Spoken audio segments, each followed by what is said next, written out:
Look, what I'm going to break down here, it's not manipulation tactics by any means, right? It's all designed to just help you take your audience, like your email audience, okay, from saying no to saying yes, okay? And specifically, if you do not believe me, this is exactly the results, and it works. It works even if you're doing for cold audience or warm audience, right? If you're doing cold emails, it works. If you're doing warm emails, like you have your own email list, like people joined your own email list willingly, it works, right? And to show you it works, okay, I'm going to show you my cold emails right now in my Gmail account. Right now, don't wonder why I was doing cold email in Gmail. I was just testing some things out and it seemed to work, right? So here's the thing, right? This is my Gmail account and these are a bunch of tests that I've been running of cold email. Now, let me show you some of them, right? So this one is the first one, and I sent this one to 173 recipients, right? Using my own Gmail account. I know that's risky, and there's some things that I did to avoid the risks and stuff like that, right? But that's not the thing, right? The thing is that I ran this test to 173 recipients, and that was a total of 100% of them opened the email. So I got a unique open of 173 people. So all of them opened the email. Interesting, right? Now, that's not all. That's not all, okay? All these emails, it's crazy. Check this out, okay? I had 994 recipients. This one was the large one among all of them that I made because I don't want to flag my Gmail account specifically, right? It's very risky actually because I'm just using my own Gmail account, right? And please guys, don't text me. Don't send me a bunch of spammy emails, right? So the thing is that I sent this one to 994 total recipients and I got a 239 unique opens, which is 24.04% of them open the email. Now, it's not too shabby for cold emails, right? It's not a warm email. These are cold prospects who have never heard of me, who have never seen me before, right? But they open the email and 755 of them did not open, right? Of which 75% of them, okay, like 27 of those 755 emails, the email addresses, they bounced because they did not exist or they were invalid, and then 164 of them Google returned the report back that they were rejected because it was over limit, that they had a lot of emails, so please don't send them more emails, right? And 34 of them were blocked, right? Which is not bad, right? And we had 7 replies, of which 5 of them were positive and 2 of them were negative. Actually, people say no, right? Always people are going to say no, right? That's how powerful these psychological triggers are, right? And I'm going to break down for you right now, okay? So we're going to break down 5 proven psychological triggers that work every single damn time. But before we get into it, okay, there are 3 things that we need to know before we write any single email. If you're doing maybe warm emails or if you're doing cold emails, right? Before doing anything, we need to understand these 3 things. Now, what are these 3 things? So these 3 things are a clear goal, right? Understanding your recipient's value, and the third one is normal, right? So the first one is a clear goal. Now, what do we mean by a clear goal? You need to have one specific action that you want your prospects to take, that you want your email to produce. Not 2 things, not 3 things, one specific action. If you want your audience to book a call with you by the end after they read your email, or maybe to go to your sales page and buy whatever you have to offer, then you should have that one noted, right? The second thing is understanding your recipient's value. Now, what does this actually mean? Okay, you need to know what they care about, what your audience cares about, right? What keeps them up at night. You need to understand what are they trying to achieve in their life or with their goals and stuff like that, or that year or that month or something like that, okay?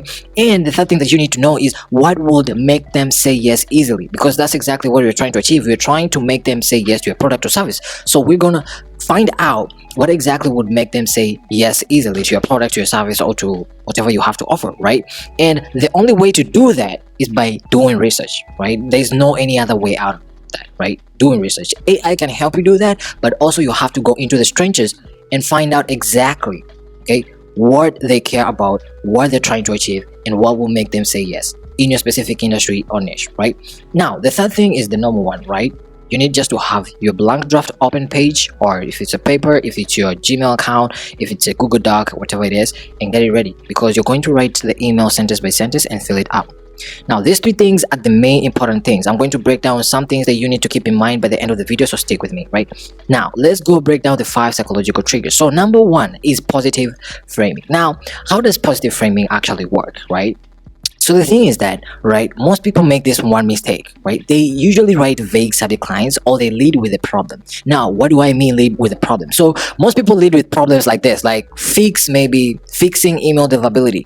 You know, subject lines like that, right? Maybe like fixing a problem. And by fixing a problem, it means that you are implying that they have to do some extra work, right? And people don't want that. People want instant dopamine, right? People want something that will intrigue them right there and then, and they have this, like the solution is right there and then. That's why people give out like step-by-step breakdowns, guides and stuff like that, right? Because people want instant dopamine, right? So the positive framing, right, how you can fix this, right, is instead of pointing out a problem, you need to lead with a specific measurable gain. And this measurable gain should be a benefit and something that is very curious, that it will intrigue them into opening the email, right? That's positive. That is positive framing, right? So an example can be like how to recover 6 hours of team time this week. Okay, this is vague, this is AI generated, by the way. So yeah, instead of that, like the positive framing can be like how to get more clients without running ads, 6 ways to get more clients in 2025 using cold emails without maybe running ads, or blah blah blah, right? Something like that. It can be like positive framing, giving them something of instant gain or instant benefit. Because the moment someone reads your subject line and they feel like opening this email means more work for them, they will not open the email. Trust me, they will not open the email. Okay, so you need to make it feel like this is easy work. I have helped you solve every single thing. Okay, I've digested everything, and this one is the breakdown, right? People will open the email almost instantly. So your subject client should do only one job, and that is to on the open of the email, right? And how do you do that? Frame it as a gain, frame it as a benefit, right? Curiosity, frame it as a benefit and not a problem, not like you're solving a problem. Number 2, right, going to the second one, is a reciprocity. Now people ignore the principle of reciprocity, but it's really important, right? Before you ask for anything, always give something fast out, right? Because here's the thing, let me show you, let me explain with this illustration right here real quick. Okay, the reciprocity law. Okay, you need to give something out first, right? If you're doing cold email, you need to compliment them, give them free value. Okay, write something fast before sending them, right? Or if you're doing warm email, you can just give them free resource, okay, free insights, right? Because how the brain of a human being works is that when you give them something fast for free, okay, they feel like they are psychologically in debt of goodwill. So what exactly happens? They will return the favor. And how do they return the favor? By saying yes to whatever you have to offer, saying yes to your request. Okay, so if you want to get more clicks, more opens, you need to give first and then ask. Okay, ask for the sale, ask for something. Now this is not like specifically situated in form of what, in form of sequences and stuff like that. We're not going to discuss that here. We're just going to discuss like in general, breaking down some parts of it, right? I'm just going to tell you in general. Okay, so psychological trigger number 3 is scannable formatting, and social proof. Now how does this actually work? Now this one is actually simple, right? Most emails are not scannable, right? Like most people write a bunch of war texts, like they write paragraphs just like this, right? But that triggers the reader's brain, okay, and people get overwhelmed by that. People don't see it, okay? Yeah, some people will read it, some people will finish the email even if it's a bunch of war text like this, but it's not all of them that will finish. So to get all the people, to get more opens, to get more clicks to your offers and to your services and whatever you have to offer, right, you have to make your email scannable. Let me show you how exactly scannable means, because most people will start saying, oh, Colin, you're giving out too much, blah, blah, blah, blah. Okay, so this one is an example. This one is Casper, right? And I like his emails, right? Because his emails are long, they are scannable because they contain like white space between the lines and stuff like that, so it enables you to read. Okay, I know most emails are opened on phone, but this one is open on a desktop. There's no problem, right? But this one, you can see it. Okay, it's scannable, right? And the other thing is that you see these are subtitles, sub headlines, right? And he's using these sub headlines because he writes long emails, and these sub headlines are meant to stop the scroll. So when someone is scanning, right, this is a long email, so when someone is scanning, this one are meant to stop the scroll, to stop someone from scrolling and then intrigue them or pull them into the email, right? So this one is really easy and this one is really good, right? We will talk about that another time. But yeah, as you can see, the formatting of this email is really scannable and it's really easy to see, which is what we have to target. But again, what I was saying was that formatting alone is not enough. Okay, you also need social proof, because you need to feed the emotional part of the brain of a human being, right? So when people are unsure of their decisions, right, they want to make a decision maybe to buy your offer, to buy your products or services, right, and they are not sure about buying the products is going to help them, or like they're in doubt and stuff like that, they're skeptical. Okay, they will look at what others have already done to validate their choice of buying that product or buying your offer, right? So inside your pitch, okay, always include who else has already endorsed or agreed to buying your offer, right? Include testimonials, include reviews, because this will help them say yes easier than most people do it, right? And this is the point. Like, this is everything. Okay, social proof and making it scannable. Social proof is number one thing, and this is mostly, like, I don't see most people doing it whenever they're doing their promotional sales, right? Whenever you're doing a promotional sales, always do this, right? It will help you get more sales, right? Now, psychological trigger number 4 is authority. Now, how does authority work? Now, social proof alone, okay, it will build that emotional momentum, as we were speaking in psychological trigger number 3, but there's that logical part of the brain that needs also to be fed, right? And it's still like, people still need hard evidence before they commit to anything. And how do you do that? By creating authority. That's where authority actually comes in. You need to earn one specific sentence with real data, with real track record, and telling people there's a recognized source, okay, to back your claim up, right? If you're claiming something, you just tell them, okay, this is data and this is real trackable record that shows that this is real, right? So the keyword here is specific, right? And whenever I'm talking about anything in the email, it has to be specific. So the authority has to be very specific. Now, when I'm talking about authority, don't just say, okay, study shows blah blah blah blah happened. That's vague. That means nothing. Actually, even AI can write that, right? Right now, what you have to do is you have to be very specific. Okay, specific authority can be like, based on 5 years managing this exact system and our Q3 case study data across 40 clients, this and this and this has happened. This and this is how I break down this. This is how we go about this, right? The brain can hold on to such data, right? It can hold to such record, such proof, right?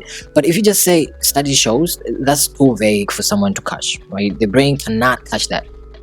Okay, so when you combine social proof with specific expert evidence, my friend, you have dismantled both the emotional hesitation that people will have on making the decision and their logical objections, right? People have objections all day, right? So you will dismantle all of these two at the same time: emotional hesitation and logical objections at the same time, right? Now, the last one is the micro commitments. Now, whenever you are asking something from someone, okay, especially in your emails, start small, right? Never start huge, right? And what do I mean by that? So most people ask for high friction asks, okay, like high friction commitments that someone like has to take a lot of steps, or it's too huge, it's too high, something like an hour-long meeting, a full review on something, or a major decision like, I don't know, a $10,000 purchase, right? Something like that. It just triggers immediate resistance to the reader's brain, right? And people are not gonna, like, they're going to lean away from saying yes and they're going to lean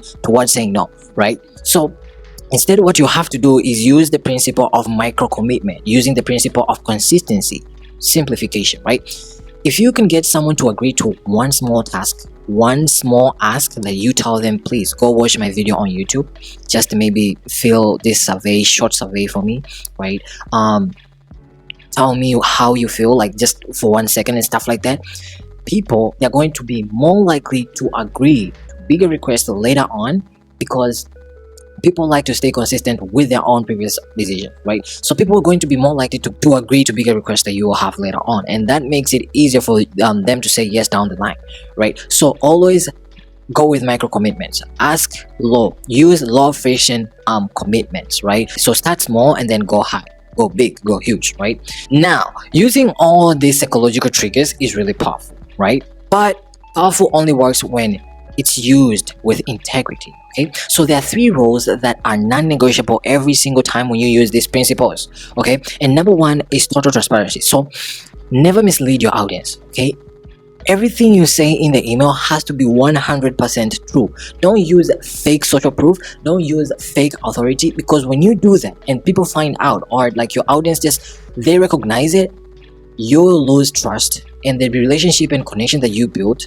it will be gone within seconds, right? There's this saying that they say, okay, you can build something for years, it might take years to build something, and it just takes 1 second to disrupt everything up, to break everything up into pieces, right? So make sure that you do not mislead people. Be really truthful and be really honest, right? Second thing is mutual benefit. Okay, so the outcome of the email has to be generally good for both sides. Okay, don't don't use the email for your personal benefit. Okay, because if the proposal or anything that you use in the email only benefits you, then I'm going to tell you that these 5 to 6 psychological triggers, they're not going to help you by any means, way, shape, or form, right? So just be really mutual beneficial, right? Anything that you put on the email, it's not just because you want to sell your program or you want to sell whatever you have to sell, right? Third thing and the last thing is respect the autonomy. Now the goal is to guide someone toward a decision that they feel good about making and not to pressure them or manipulate them into doing it. Now the psychological triggers that I showed you right now is not for manipulation tactics, right? This is not for manipulation purposes, right? You have to use this tool to help people make better decisions and not to trick them into making whatever, like to buy your offer or just to buy whatever you have to sell, right? That's the most important thing right here. Now the full picture is that you have to remember that positive framing is the first thing, right? Lead with specific measurable gain like a benefit and not a problem. Don't be vague in your subject line because most people are not going to open the email. Second thing is reciprocity is king. Okay, give something valuable before you ask something back, right? Third thing is keep your email scannable. Okay, scannable format is 100% a good idea, right? And use social proof, right, to feed the emotional side of the brain of people, right? Fourth thing is justification using authority, because social proof is not the end, right? We need to feed the logical side of people, right? The objection, we need to handle the objections also, right? So how do you do that? Using trackable data and using hardcore data that people might find, okay, to back up your own personal claims. And the fifth thing and the last thing is micro commitments, right? Ask for something small, specific, that is easy to say yes to before asking for something big, right? Don't go to ask people for $10,000 something to sell without you giving them something small, right? Ask for something small and then ask for something big later on, right? Because it will help you get something later on down the line. Now that's all. If you have any questions, let me know in the comment section, okay? I will be looking at each and every comment, okay? Hit the like button, subscribe for more content just like this, and I will see you in the next one. Peace out.